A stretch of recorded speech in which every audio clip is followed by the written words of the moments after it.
যা হয়েছে 5টি ছাত্র সংসদ নির্বাচনে, আল্লাহর মেহরবানিতে তাই হবে আগামী 12 তারিখে ইনশাআল্লাহ। যারা দেশকে ভালোবাসার প্রমাণ দিতে পেরেছেন, ইনশাআল্লাহ আগামী তাদের হাতে যদি দেশ আসে, তাহলে ভালোবাসার একটা দেশ তৈরি করা সম্ভব।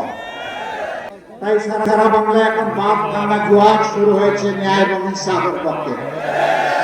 যুবকরা সিদ্ধান্ত নিয়ে ফেলেছে, তারা কি আধিপত্যবাদের যারা দূষক তাদের পক্ষ নেবেন, নাকি আধিপত্যবাদের বিরুদ্ধে যারা মাথা উঁচু করে দাঁড়িয়ে আছে, মুখ ফুলিয়ে দাঁড়িয়ে আছে, তাদের পক্ষ নেবে। যুবকরা সিদ্ধান্ত নিয়ে ফেলেছে, সেই ডাকু থেকে সিদ্ধান্ত নেওয়া শুরু হয়েছে, আর জকসুতে গিয়ে আপাতত থেমেছে। এবং সারা বাংলাদেশে একই চিত্র হবে ইনশাআল্লাহ। যা হয়েছে 5টি ছাত্র সংসদ নির্বাচনে, আল্লাহর মেহরবানিতে তাই হবে আগামী 12 তারিখে ইনশাআল্লাহ। বন্ধুরা, আমরা তোমাদের হাতে বেকার ভাতা তুলে দিতে চাই না। তোমরা কি বেকার ভাতা চাও? তোমরা দেশ গড়তে চাও?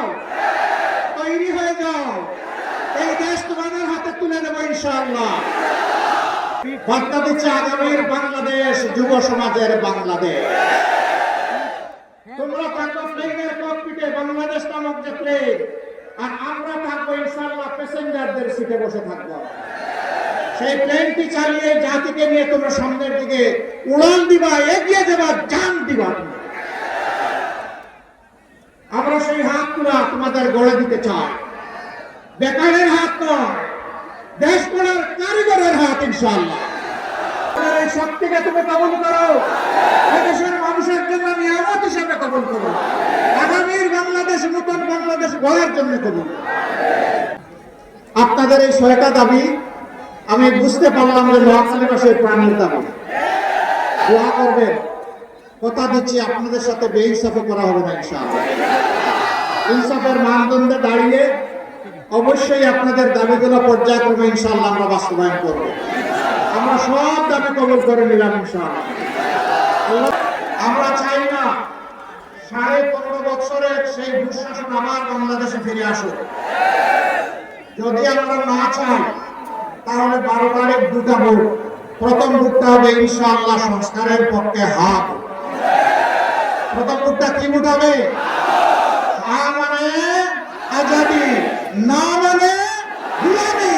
আজাদি না গুলামি, আজাদি না গুলামি। সরকারি কর্মজীবীরা কেউ সৎ, কেউ সততা রক্ষা করেন না। কেন করেন না? তাদেরকে যে বেতন ভাতা সুবিধা যেগুলো দেওয়া হয়, সম্মানের সাথে চলার জন্য এগুলো অনেক সময় পর্যাপ্ত হয়। আমরা তো একটা সৎ বাংলাদেশ, দুর্নীতিমুক্ত বাংলাদেশ গড়ার জন্য লড়াই শুরু করেছি। আমরা সরকারি কর্মচারীদের ন্যায়সঙ্গত বিষয়টা দরদের সম্মানের সাথে বিবেচনায় নিয়ে পে কমিশনকে বলবো যে যথাযথ রিকমেন্ডেশন আপনারা আমাদের কাছে দেন, যাতে একজন মানুষ সরকারি চাকরি করার পরে দ্বিতীয় কোনো রুজির সন্ধান তাকে করতে না হয়, আর টেবিলের নিচে যেন হাত ঢুকাইতে না হয়। 12 তারিখ ইনশাআল্লাহ, মাশাআল্লাহ, কাছে কে বিজয়ী হবে? শাপলা কলি ইনশাআল্লাহ।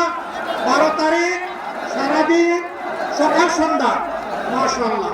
ইনকিলাব ইনকিলাব, ইনকিলাব ইনকিলাব,